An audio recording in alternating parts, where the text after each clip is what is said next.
आगे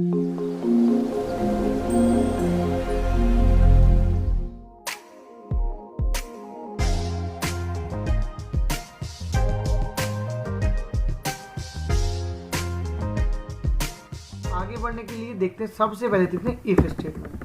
तो सबसे पहले ये जानेंगे इफ स्टेटमेंट करती क्या है। इफ स्टेटमेंट की डेफिनेशन मैंने ऑलरेडी आपको बता दी कि कोई भी सीक्वेंस में चलता हुआ कोड, जस्ट एन एग्जांपल, ये कोड मेरा सीक्वेंस में चल रहा है, ठीक है। अब ये मुझे पता है कि स्टेटमेंट मेरी यहाँ से डीएमएस आउटपुट से स्टार्ट हुई, ये आया, फिर सीक्वेंस यहाँ आया, यहाँ। अब ये रनिंग सीक्वेंस जो है कि लाइन नंबर 9 पे गया, 10 पे गया, 11 पर, 12, इस रनिंग सीक्वेंस को बेस्ड ऑन सम कंडीशन आपको ब्रेक करना है। कि आप कहो कि वी फर्स्ट नेम में, एग्जांपल दे रहा हूं, बस मैं बोलूं कि ये मैसेज 2 के बाद आया, मैसेज हटा देता हूं अभी के लिए सो दैट कंफ्यूजन ना रहे और थोड़ी क्लैरिटी भी रहे मुझे सिस्टम के साथ कि मैं क्या कर रहा हूं। मैं कहता हूं, सिंपल स्टेटमेंट भी दिखा रहा हूं कि मैं चाहता हूं कि ये जो स्टेटमेंट है ये तभी प्रिंट हो जब फर्स्ट नेम में मनोज आए, अदरवाइज कुछ और प्रिंट हो। या ऐसा कह सकते हैं कुछ और कंडीशन। अगर मैं मार्क्स की बात कर लूँ, चलिए मार्क्स की नहीं, इसी एग्जांपल के साथ बढ़ेंगे क्योंकि ये हमने लिख लिया है।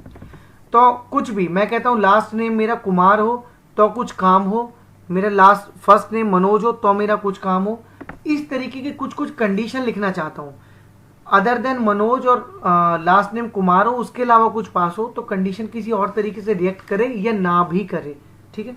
तो एग्जाम्पल की तरफ बढ़ते हैं। पहले सिंपल इफ की बात करते हैं। इफ क्या करता है? इफ करता है कुछ भी वेरिएबल में आप डिफाइन करके आए, मैंने बोला इफ।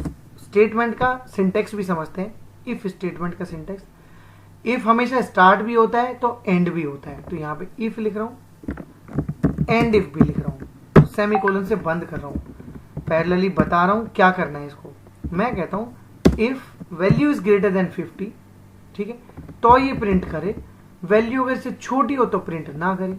अब इसको वैल्यू को असाइन भी कर लेते हैं हम। अभी के लिए समझाने भर के लिए मैं इसको 40 देता हूँ। क्या होगा 40 के केस में? रनिंग स्टेटमेंट क्या है? रनिंग स्टेटमेंट है कि बिगिन से मेरा स्टेटमेंट स्टार्ट हुआ रीड होना, यहाँ आया, देन यहाँ पे आएगा और यहाँ से सीधे स्किप कर जाएगा सीधे एंड पर। ये स्टेटमेंट मेरी कंट्रोल हो रही है ऊपर वाली स्टेटमेंट से, ऊपर वाले इफ से।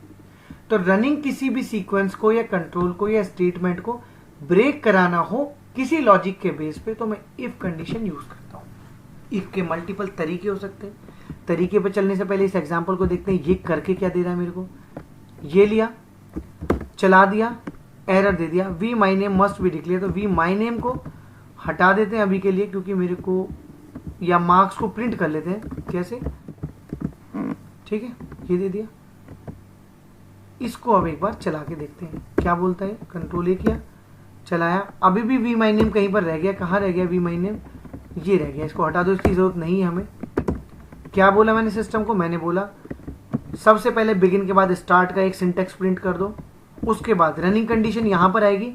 अगर सेटिस्फाइड होती है कंडीशन, करंट जो एग्जीक्यूशन कोड का जो सीक्वेंस है, अगर वो यहाँ पे सेटिस्फाइड हो रहा है कंडीशन के साथ तो ये काम करे, अदरवाइज सीधे आ जाए 15 पर। ठीक है, तो यहाँ पर कोड मेरा स्किप हो रहा है किसके बेस पे? Based on some condition. तो यही करता है। चला के देखता हूँ, कंट्रोल ए किया, ये हमारा देखते हैं यहाँ पे क्या प्रिंट होता है। स्टार्ट प्रिंट होना चाहिए मेरे हिसाब से। वैल्यू 40 है तो ये वाली वैल्यू नहीं प्रिंट होनी चाहिए 13 नंबर लाइन की। उसके बाद ये वैल्यू प्रिंट होनी चाहिए क्योंकि ये ओपन मेरी वो है स्टेटमेंट। तो यहाँ पे देखो स्टार्ट भी प्रिंट हुआ, एंड भी प्रिंट हुआ और कितने मार्क्स थे वो भी प्रिंट हुए। इसको रिवर्स करते हैं, समझते हैं। मैं 80 कर देता हूँ मार्क्स। अब की बार देखते हैं अब की बार क्या होगा। और यहाँ पर आप ऐसे भी कर सकते हो। देखो डीएस आउटपुट दिया, मैं चाहता हूँ जैसे ये हो ना, अभी मैं इसको दोबारा चलाऊंगा तो यहाँ पर एक सीधे सीधे देखो आपको एक समझ में आएगा। ये कंट्रोल बी किया, मैं सेम स्टेटमेंट को दोबारा चला रहा हूँ, कंट्रोल ए, ये जे यहाँ पे सीधे सीधे एंड के नीचे से स्टार्ट प्रिंट हो जाएगा। तो आपको न्यू लाइन डालना है आपको। देखो यहाँ पे बस समझ में तो आ रहा है, स्टार्ट एंड ये ऊपर वाला है। आप चाहो बीच में एंटर भी डाल सकते हो, कोई फर्क नहीं पड़ता है। कंट्रोल जेड किया, एंटर की स्काई वैल्यू क्या थी आपको पता ही है क्या? CHR 3 आ जाएगा। कंट्रोल 5। आप अपने हिसाब से कैसे भी वैल्यू प्रिंट करा सकते हो। कैसे कोड के साथ खेलना है वो ये देखो। 12 नंबर लाइन पर एक एंटर आ गया ना, एक न्यू लाइन का सिंटैक्स आ गया, तो ये कैसे भी कर सकते हो, मैंने ऐसे दे दी। अब अपनी कंडीशन को देख लेते हैं, सेटिस्फाइड हुई भी थी कि नहीं हुई। मैंने 80 नंबर दिए हुए हैं, 80 मार्क्स के, कंडीशन फुलफिल हुई, उसने बोला my name is mister Manoj Kumar, this is my actual name, इस तरीके से कंडीशन मेरी हुई। ये हुआ सिंपल इफ। अब हमेशा सिंपल इफ नहीं आएगा, हमेशा ये आएगा कि अगर मैं टॉस उछालूं तो या तो हेड आएगा या टेल आएगा। तो हमेशा कुछ ना कुछ एक सिचुएशन ऐसी जरूर रहेगी। भाई ये भी तो हो सकता है कि मैं यहाँ पे इस कंडीशन को कुछ इस तरीके से प्रिंट कर दूं। एक्चुअली ये एग्जांपल मार्क्स वाले सिनेरियो में बहुत अच्छा सूट करता है। जैसे एग्जांपल दिखा रहा हूँ, थोड़ा सा चेंज भी कर लूंगा कोड को, लगे मैं बोलता हूँ मार्क्स ग्रेटर देन इतना है, देन बोलता हूँ इसको 50 के बाद लेट्स से पास, ठीक है। अगर 50 से नीचे है, ELSE, इसको बोलते हैं सिंपल इफ एल्स। मतलब सही है तो वो करो जो लाइन नंबर 35 पर है, अगर कंडीशन सेटिस्फाइड हो, नहीं है तो सिंपली लिख दो फेल। हर वो सिनेरियो इफ एल्स के केस में हमें गैदर करना चाहिए, सोचना चाहिए जिस केस में मेरा कोड किसी भी केस में जा सकता है। अच्छा डेवलपर इफ एल्स या केस या कोई भी स्टेटमेंट लिखते वक्त हमेशा उस चीज को सोचता रहता है दिमाग में कि भाई जब ये इस तरीके का डेटा आएगा तो कोड किस तरीके से रिएक्ट करेगा। तो अच्छा डेवलपर कभी भी वो सिनेरियो स्किप नहीं करता है जिसमें कि कोड मेरा कहीं पर फेल हो। वो कभी हमेशा हर सिनेरियो को दिमाग में रखते हुए चलता है किसी भी केस में। अब आप सोच के देखो, अगर ये 100 है तो बड़ा हो गया तो ये सेटिस्फाइड होगी, 100 से 50 से छोटा या बड़ा आपने एक लेवल बना दिया, ठीक है। हर केस सोचना है। तो यहाँ पे मैं कहता हूँ पेज फेल है कि पास है, चेक कर लेते हैं। ये चलाया, नीचे क्लियर नहीं कर रहा हूँ बिकॉज वो एंटर का भी दिख जाएगा एक बार दोबारा से। कुछ इसने डिक्लेयर का एरर दे दिया, क्या दे दिया समझ लेते हैं भाई, क्या एरर दे दिया इसने। अच्छा 2 कोड है ऊपर, सॉरी, इसको सेलेक्ट करके अलग चलाना पड़ेगा। हालांकि अब मार्क्स की कहानी चल रही है, मनोज और इनकी जरूरत नहीं है समझने भर के लिए। इतना कोड मैंने सेलेक्ट किया, चला दिया, एंटर लग जाएगा नीचे और आपको वैल्यूज दिख जाएंगी। एंटर लग गया, 80 नंबर मैंने पास किए थे, वो कहता है pass, my exam marks is 80। If देखा सिंपल स्टेटमेंट, एल्स देखा मतलब इफ हो सकता है एल्स हो सकता है, तो इफ एल्स देख लिया। एक होता है लिखने का इफ एल्स इफ, वो क्या कंडीशन है उसको भी समझते हैं। नीचे बता रहा हूं इफ एल्स इफ। जब इफ एल्स इफ लिखते हैं तो एक ई हट जाता है और EF लिखा जाता है। नीचे क्लियर कर देता हूं कोड को, मैं ऊपर से ही पेस्ट कर लेता हूं सॉरी, पर एक सिनेरियो बना दें इफ एल्स इफ का, क्या बनेगा। अब मैं क्या करता हूं, मैं कहता हूं कि marks is greater than 30, just pass कर देते हैं, ठीक है। इसके बाद क्या हो सकता है, इसके बाद होता है एल्स इफ। एक और कंडीशन देते हैं, क्या मार्क्स मेरे 50 से बड़े हैं, देखते हैं सिस्टम कैसे रिएक्ट करेगा, ठीक है। यहां पे लिखता हूं पास, केवल पास, और नीचे लिखता हूं एल्स। आप इतना भी छोड़ सकते हैं, ये भी पूरा सिंटैक्स है। इफ लिखा, उसका एल्स इफ लिखा और एंड कर दिया, ये भी पूरा का पूरा सिंटैक्स है, ठीक है। चला के देखते हैं, और इसमें फिर दूसरी वाली जो ऊपर अब मैंने आपको इफ एल्स बताया उसकी कंडीशन लगे। सिस्टम क्या करेगा इस बार, पहली बार जब 30 से चेक करेगा 80 को, कंडीशन वहीं पे सेटिस्फाइड हो जाएगी, दूसरी कंडीशन पे सिस्टम जाएगा ही नहीं। तब तक सिस्टम एल्स इफ एल्स में तब तक जाता है जब तक वो कंडीशन सेटिस्फाइड ना हो जाए या एंड इफ ना आ जाए। तो चला के देखते हैं, ये मैंने चलाया, 80 नंबर से इस टाइम मेरे, देखते हैं सिस्टम क्या रिएक्ट करता है मेरे को। इसने बोला जस्ट पास, जबकि 80 नंबर मेरे 30 से भी बड़े हैं, 50 से भी। तो यहाँ पर कोड का रनिंग सीक्वेंस भी आपको समझ में आ रहा होगा, कोड कैसे एग्जीक्यूट हो रहा है। इफ एल्स भी पकड़ में आया होगा कि जब मैंने 80 मार्क्स दिए, सिस्टम यहां पर गया, पहली कंडीशन ही सेटिस्फाइड हो गई, दूसरी पर गया ही नहीं। क्लियर है। तो एल्स इफ एल्स जो लिखा जाता है उसमें सिस्टम वहीं से बाहर आ जाता है जहां पर कंडीशन फुलफिल हो जाती है। क्या डिफरेंस है इसमें, डिफरेंस यही है कि जो ऊपर देखा था कौन सा एल्स इफ, उसमें 2 ही पहलू हैं कि या तो वो खाना खाएगा या नहीं खाएगा, या तो वो ऐसा करेगा या नहीं करेगा। तो करना नहीं करना मतलब यहाँ पर आपने कुछ कुछ ये कह दिया कि टॉस उछालने वाली कंडीशन है, या तो हेड आएगा ही या टेल आएगा, या तो 50 से बड़ा होगा या छोटा होगा। ऊपर आपने ऐसा कॉइन उछाला है जिसमें केवल और केवल एक ही पहलू है, समझ लो।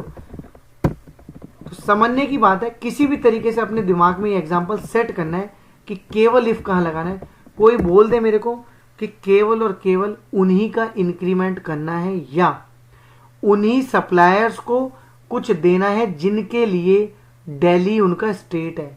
कुछ भी एग्जाम्पल हो सकता है, कोड लिखने का पैटर्न समझ लो। अदर देन दिल्ली के लिए मुझे कुछ करना ही नहीं है, तो दो तरीके लिखने के। एक तरीका तो ये कि मैं ऐसे लिख दूं कि जिनका स्टेट दिल्ली है उनके लिए जो भी कुछ करवाना है मैं करवा लूं, ठीक है, और एल्स लिखूं ही ना मैं, ठीक है। तो सिस्टम क्या करेगा वो भी मैं आपको अभी चेक करके बताता हूं। उस केस में सिस्टम मेरा एल्स में जाएगा ही नहीं, क्योंकि होगा भी नहीं, और जिनका स्टेट अदर देन दिल्ली होगा वो उन पे कुछ आपको रिएक्शन ही नहीं दिखाई देगा, समझ लो। तो इस तरीके से लिख सकते हैं, या लिख सकते हैं ऐसे, यहां पे लिख सकते हैं कि जिनका स्टेट दिल्ली हो उनके लिए ऐसा कर दे, जिनका नहीं है उनके लिए ऐसा कर दे, अगर दोनों केसेस में कुछ करवाना है। अब आपको करवाना है कि जिनका स्टेट दिल्ली है उनके लिए ये करे, जिनका स्टेट ये है उनके लिए ये करे। जैसे हम कर सकते हैं, मैंने अच्छा ये एक एग्जांपल आपको मैं दे चुका हूं, तो दूसरा इसी का दूसरा एग्जांपल बता रहा हूं, इसी वाले सिनेरियो का। क्या मैं देता हूं यहां पर वी स्टेट और इसको देता हूं सप्लायर स्टेट। कुछ बात कर रहे हैं, कुछ सप्लाई के स्टेट की बात कर रहे हैं, तो यहां पर इसको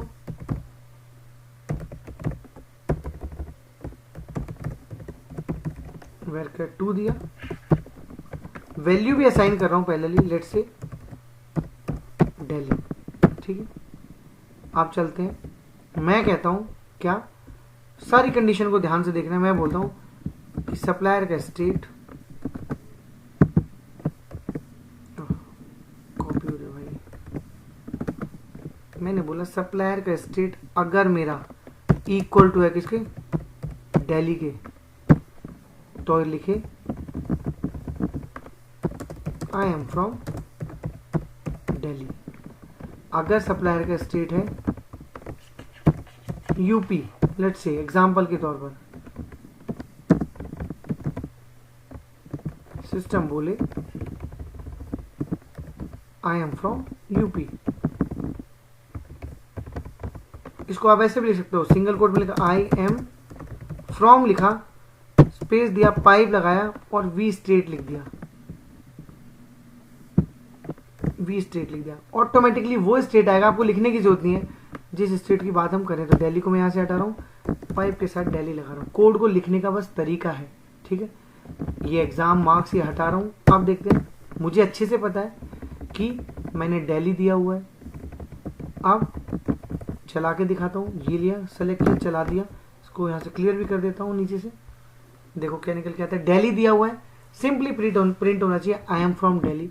मैं इसको यूपी दे देता हूँ, देखते हैं अभी क्या प्रिंट होता है। अभी सिंपली प्रिंट होगा आई एम फ्रॉम यूपी। अब अदर देन यूपी कुछ और दिल्ली कुछ दे देते हैं। अच्छा यूपी प्रिंट नहीं हुआ, क्यों नहीं प्रिंट हुआ, कंडीशन देखो ग्रेटर देन लग गई, स्ट्रिंग में nothing is greater than just an equal to, right.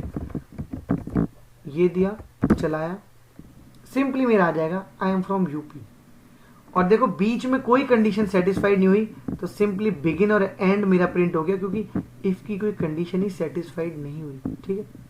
इसी में एक कदम और आगे बढ़ते हैं, इफ एल्स देखा, ठीक है। आप देखते हैं क्या, nested if else. Nested if else का मतलब है कि आप कहते हो कि मुझे वो बंदा चूज करना है, गौर से समझना, मुझे वो बंदा चूज करना है जो दिल्ली से हो, ठीक है, जो दिल्ली से हो, और क्या हो, जिसके नेम मनोज हो, ऐसा कुछ हो, लाइक, ठीक है। तो मैं क्या करूंगा, और भी दे सकता हूं, जिसके मार्क्स जो है वो 50 से बड़े हों,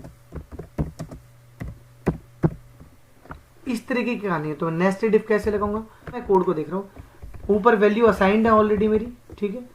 कैसे लूप काम करेगा, सबसे पहले यहां आएगा, चेक करेगा कि यूपी है कि नहीं है। तो पहले चला के देखते हैं, फिर कोड को डिटेल में एक्सप्लेन करेंगे। थोड़ा छोटा कर लेता हूं क्योंकि डिटेल मेरी ज़्यादा है। यहाँ पर सेलेक्ट किया, चला दिया, कोई एरर नहीं आया। चल भी गया, क्या आउटपुट आया, आउटपुट देख लेते हैं। आउटपुट आया start and, I am from UP, I am from UP, चलो जो भी है, माई एग्जाम नंबर इज इतना, I am Manoj, I am from UP and this this this, ये लिखा। अब देखो कोई भी एक वैल्यू चेंज करता हूं, मैंने कहा 30 वैल्यू है इसकी, 40 है, ठीक है। अब देखते हैं क्या करता है सिस्टम। क्लियर करता हूं और यहां पर क्या है, माई लिखता हूं, माई एग्जाम नंबर इज इतना, कहीं पर स्पेस रह गया था, पर चलो कोई नहीं, वो हमारा कंसर्न नहीं है। ये फ्रॉम पे रह गया था स्पेस, कंट्रोल ही चला दिया। वैल्यू चेंज की, मार्क्स की, 50 से बड़ा हो तो ही अंदर जाए, मनोज को चेक करे। अगर 50 से बड़ा नहीं है तो बस फर्स्ट स्टेटमेंट को चेक करे जो यूपी है। तो इसने बताया आई एम फ्रॉम यूपी, क्यों? क्योंकि फर्स्ट कंडीशन चेक हुई, ये प्रिंट हुआ, और फिर रनिंग स्टेटमेंट के सीक्वेंस को ब्रेक कर दिया मेरी इस कंडीशन ने। मार्क्स उसके 50 थे ही नहीं। अब मैं कहता हूं मार्क्स 60 है, लेकिन नाम उसका मनोज नहीं है, उसका नाम है के मनोज, ठीक है। अब आप चला के देखता हूं, आप क्या बोलेगा सिस्टम। ये लिया, चला दिया, 2 कंडीशन सेटिस्फाइड हो जाएंगी, यूपी भी हो जाएगी, 50 भी, बट कुमार वाला अंदर वाली नहीं होगी, ठीक है। इसको बोलते हैं नेस्टेड इफ। क्लियर है? तो इफ स्टेटमेंट कैसे काम करती है, मेरे ख्याल से यहाँ पे पूरी तरह से क्लियर हो गया होगा मेरे भाइयों को।